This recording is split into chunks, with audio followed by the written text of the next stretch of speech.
Hi friends, welcome back to our channel INB jobs info. Friends, Telangana రాష్ట్రంలో ఆర్టీసీలో 3035 ఉద్యోగాలను భర్తీ చేసేందుకు ఇటీవల ప్రభుత్వం అనుమతి ఇచ్చిన విషయం మీ అందరికీ కూడా తెలిసిందే. ఈ 3035 పోస్టుల్లో కొన్ని పోస్టులను medical health services recruitment board ద్వారా, మరికొన్ని ఉద్యోగాలను పోలీస్ రిక్రూట్మెంట్ బోర్డు మరియు తెలంగాణ పబ్లిక్ సర్వీస్ కమిషన్ ద్వారా భర్తీ చేయబోతున్నారు. ఈ ఉద్యోగాల భర్తీకి ఈ 3 సంస్థలు కూడా నోటిఫికేషన్స్ అనేవి విడుదల చేయబోతున్నాయి. దీనికి సంబంధించి వచ్చిన ఒక ఇంపార్టెంట్ న్యూస్ అయితే ఈ వీడియోలో చెప్తున్నాను. వీడియోను పూర్తిగా చివరి వరకు స్కిప్ చేయకుండా చూడండి. మీరు మన ఛానల్ని ఇంతవరకు సబ్స్క్రైబ్ చేసుకోకపోతే ఛానల్ని సబ్స్క్రైబ్ చేసుకొని పక్కనే వచ్చే బెల్ ఐకాన్ని యాక్టివేట్ చేసుకోండి. ఎప్పటికప్పుడు మీకు రెగ్యులర్గా జెన్యూన్ అప్డేట్స్ అనేవి మన ఛానల్ ద్వారా తెలియజేయడం జరుగుతుంది.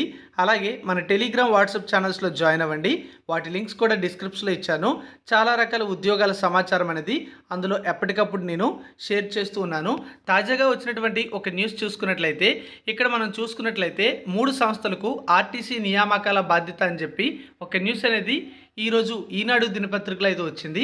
దీనికి సంబంధించినటువంటి ప్రతిపాదనలు ముఖ్యమంత్రి వారికి దగ్గరికి తీసుకొని వెళ్ళడం అయితే జరిగింది. అదే ఇన్ఫర్మేషన్ అయితే మనం ఇక్కడ చూడొచ్చు. టీజీఎస్ఆర్టీసీలో 3035 ఉద్యోగాల భర్తీకి రాష్ట్ర ప్రభుత్వం అనుమతి ఇవ్వడంతో ఈ కొలువుల భర్తీ ప్రక్రియపై సంస్థ దృష్టి సారించింది. సంస్థలో ఉద్యోగాలను గతంలోనే ఆర్టీసీనే సొంతంగా భర్తీ చేసింది. ఇప్పుడు ఇతర సంస్థలకు అప్పజెప్పాలని రాష్ట్ర ప్రభుత్వానికి ప్రతిపాదించింది. మొత్తం 11 రకాల పోస్టులను 3 రకాలుగా వర్గీకరించింది. తాజా నియామకాలను police recruitment board, Telangana public service commission, medical బోర్డుల ద్వారా చేపట్టాలని నిర్ణయం తీసుకున్నారు. ఆర్టీసీ ప్రతిపాదనలను రూపొందించగా రవాణా శాఖ మంత్రి పొన్నం ప్రభాకర్ ముఖ్యమంత్రి రేవంత్ రెడ్డి దృష్టికి తీసుకొని కూడా వెళ్లారు.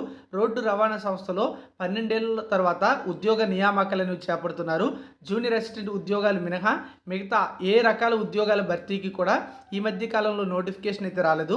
2012లోనే చివరిగా నోటిఫికేషన్ అయితే వచ్చింది.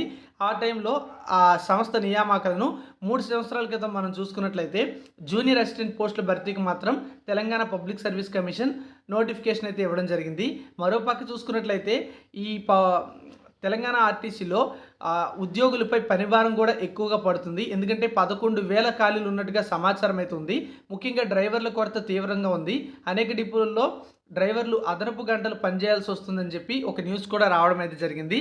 అలాగే మనం చూసుకున్నట్లయితే ఇక్కడ భర్తీ ఎలా అని చెప్పి ఒక న్యూస్ అయితే ఇచ్చారు. అంటే డ్రైవర్ పోస్టులు ఉన్నాయి 2000, శ్రామిక్ పోస్టులు 743 ఉన్నాయి. అలాగే డిప్యూటీ సూపరింటెండెంట్ 84, ట్రాఫిక్ సంబంధించి డిప్యూటీ సూపరింటెండెంట్ మెకానికల్ 114 పోస్టులు అయితే ఉండడం జరిగింది. ఇవన్నీ కూడా పోలీస్ రిక్రూట్మెంట్ బోర్డు ద్వారా భర్తీ అయితే చేస్తారు. ఇక తెలంగాణ పబ్లిక్ సర్వీస్ కమిషన్తో డిపో మేనేజర్ లేదా అసిస్టెంట్ ట్రాఫిక్ మేనేజర్ 25 పోస్టులు, అసిస్టెంట్ మెకానికల్ ఇంజనీర్ 15 పోస్టులు, అసిస్టెంట్ ఇంజనీర్ సివిల్ 23 పోస్టులు, సెక్షన్ ఆఫీసర్ సివిల్ 11 పోస్టులు, అలాగే అకౌంట్స్ ఆఫీసర్ 6 ఉద్యోగాలను భర్తీ అయితే చేస్తారు. ఈ పోస్టులకు టీజీపీఎస్సీ నోటిఫికేషన్ అయితే విడుదల చేస్తుంది. ఇక medical health services recruitment board ఏదైతే ఉందో దాని ద్వారా medical officer general, medical officer specialist పోస్టులు అయితే భర్తీ చేస్తారు. ఇవి 2 కలిపి 14 పోస్టులు అయితే ఉన్నాయి. 7 డేస్ చొప్పున ఈ వేకెన్సీస్ అయితే ఉన్నాయి. వీటన్నింటికి సంబంధించి నోటిఫికేషన్స్ అయితే విడుదల చేస్తారు. 11 రకాల పోస్టులను 3 రకాలుగా విభజించి 3 నియామక సంస్థల ద్వారా ఎంపికలు అయితే పూర్తి చేయడం అయితే జరుగుతుంది. అయితే 11,000 ఖాళీలు ఉన్నప్పటికీ కూడా ప్రస్తుతం మనం చూసుకున్నట్లయితే అవసరమైనటువంటి 3035 ఉద్యోగాల భర్తీకి ప్రభుత్వం అనుమతి అయితే ఇచ్చింది. ఈ నేపథ్యంలో ఈ ఉద్యోగాల భర్తీకి కొద్ది రోజుల్లోనే నోటిఫికేషన్స్ అనేవి విడుదల చేయబోతున్నారు.